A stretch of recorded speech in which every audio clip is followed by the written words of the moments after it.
Hi, mga kaprobinsya, balik tayo. Welcome back para sa ating pag-usapan ngayon.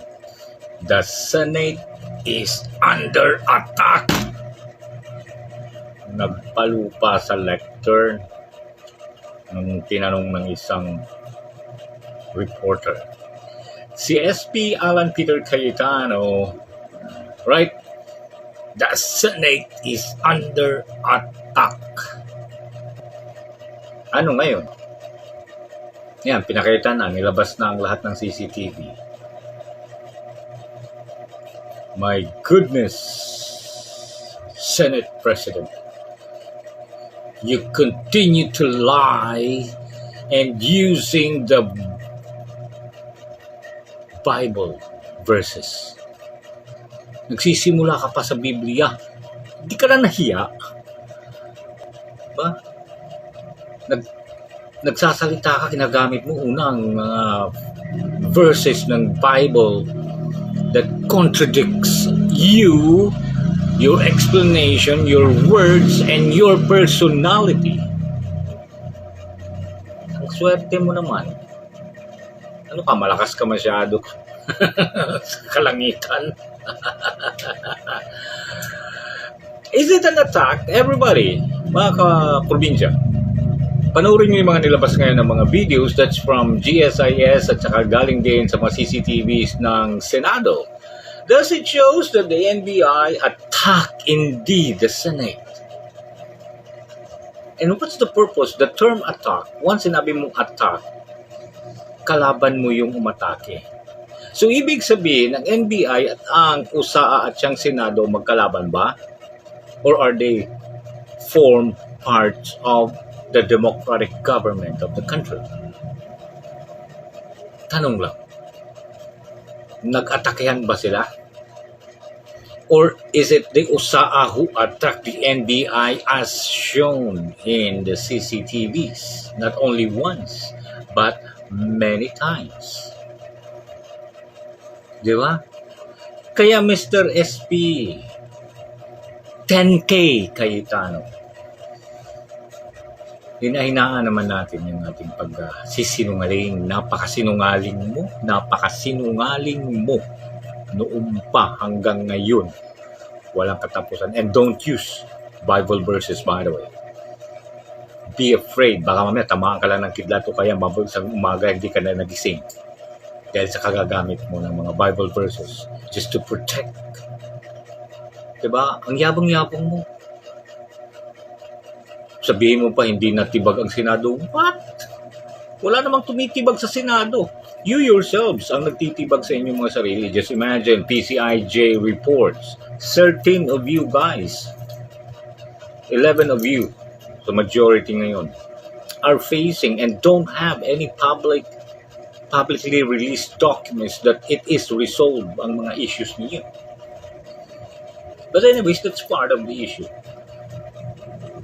But the Senate is under attack as our subject matter today. It is not, and was not, and will never be attacked by a government law enforcement agency such as the NBI. Ginamit mo pa yung mga Marines. Ginawa mo pa silang tanga-tanga. Ginawa mo silang props. At saka ang police na mga ni-request mo na augmentation para sa USAA mo na ginawa mong private army. Diba? Saan mo hinugot sa utak mo bilang isang abogado na ang NBI ay atakihin ang Senado? I cannot imagine at hindi ko maisip, hindi ko matanto kahit gaano ko pag-isipin. Ako ordinaryong tao, hindi abogado, but I never and I cannot comprehend what you're saying, Mr. SP Peter Alan Cayetano. Siguro sa lahat ng mga gumagawa-gawa ng istorya, fake sa English, ikaw yun. Pareho na kayo ni Harry Roque. Diba? What? Just to protect your poon? I-protect yung mga Duterte? Come on! Sabihin ko sa'yo, that will be the downfall of the Dutertes and the Duterte followers and fanaticos. Ang dami na namin yung mga gising. CCTV, don't worry. It is from your records, from your CCTV files. Sinong nagsigi paputok? Si Oplaska. At saka yung sino yung Velasco. Sino ba yun? Sino yung isang ahente na kusaa? Correct me, it's not Velasco, but we will make it clear kung sino yun. But it's very clear that Mr. Oplaska fired gunshots. Nag-iisa yung NBI na tinanong doon. Sa kabila, naka-down pa yung baril. Nakalaylay. Meaning it was not he is not engaging at all. Ikaw nag-lock ka. Pati sa mga Marines, pinalock mo pa yung armas nila.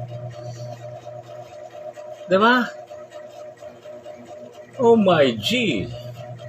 Ganyan ba talaga? And then, ngayon gagawa ka na naman ng ibang scenario, yaw-yaw ka ng yaw-yaw, yaw-yaw ka ng basa, kahit agba-agba, yaw-yaw ka ng yaw-yaw, kahit ano-ano na lang sinasabi mo. Just to cover up.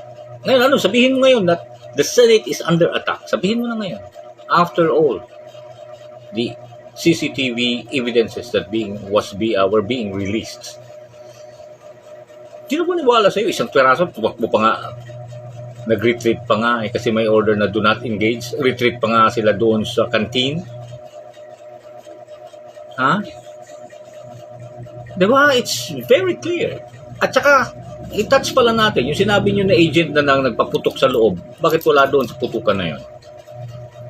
Nilublob nyo siya doon pagkatapos dahil maraming mga gunpowders doon. Diba?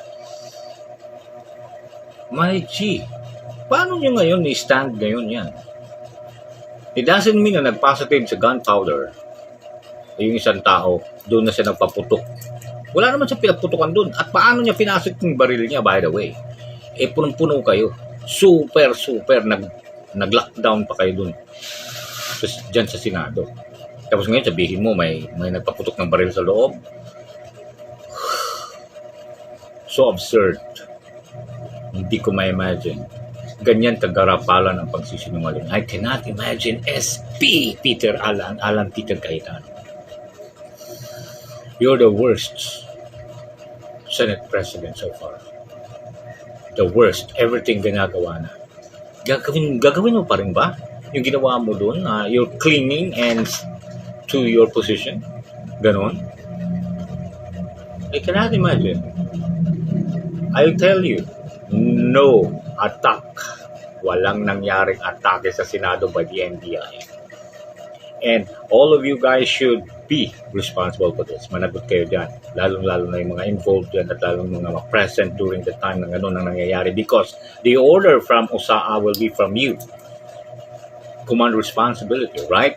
You are the third highest government official in that area at that very moment. So you should be responsible para kang kabata, para kang walang alam. Diba? Kahit nga yung mga bata alam nila kung paano gagawin, SP, tama na. Tama na pagsisinungaling. And wala na. So, last word, no Senate attack as CCTV shows.